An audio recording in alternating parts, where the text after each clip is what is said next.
Russia Ukraine যুদ্ধ অবসানে নতুন সমঝোতার আভাস দিল ইউক্রেন। দীর্ঘদিন ধরে ন্যাটোকে ভবিষ্যৎ নিরাপত্তার একমাত্র উপায় হিসেবে তুলে ধরলেও সেই অবস্থান থেকে সরে আসার ইঙ্গিত দিয়েছে দেশটি। তবে এর বিনিময়ে পশ্চিমা দেশগুলো থেকে কঠোর নিরাপত্তার প্রতিশ্রুতি চান ইউক্রেনের প্রেসিডেন্ট ভলোদিমির জেলেনস্কি।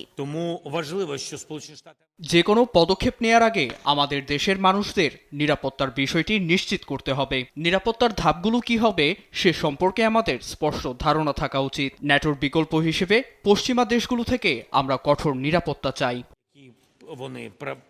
জেলেনস্কি যে বিকল্প নিরাপত্তার নিশ্চয়তার কথা বলেছেন তা ন্যাটোর আর্টিকেল 5 এর সরাসরি প্রতিরূপ নয়, বরং যুক্তরাষ্ট্র ও ইউরোপীয় শক্তিগুলোর সঙ্গে দ্বিপক্ষীয় ও বহুপক্ষীয় চুক্তির সমষ্টি, যেখানে সামরিক সহায়তা, গোয়েন্দা তথ্য বিনিময়, অস্ত্র সরবরাহ ও অর্থনৈতিক সহায়তার প্রতিশ্রুতি থাকবে। সেই সঙ্গে প্রতিটি দেশের দায়বদ্ধতা আলাদা আলাদা শর্তের ওপর নির্ভর করবে বলেও বলা হয়েছে।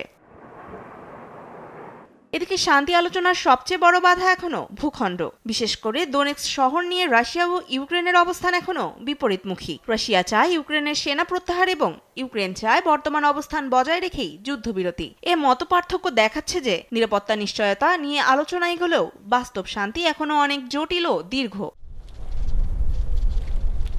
বিশ্লেষকদের মতে ইউক্রেনের এ অবস্থান পরিবর্তনের পেছনে রয়েছে একাধিক বাস্তবতা। ন্যাটোর ভেতরে ইউক্রেনের সদস্যপদ নিয়ে ঐকমত্যের অভাব, যুক্তরাষ্ট্র প্রশাসনের যুদ্ধবন্ধের চাপ এবং যুদ্ধক্ষেত্রে দীর্ঘস্থায়ী সংঘাতে ইউক্রেনের ওপর সামরিক ও অর্থনৈতিক চাপ তৈরি। তবে ইউক্রেনের পরাজয় হলে তা ইউরোপের নিরাপত্তার উপর বড় হুমকি হয়ে দাঁড়াবে বলেও আশঙ্কা তাদের।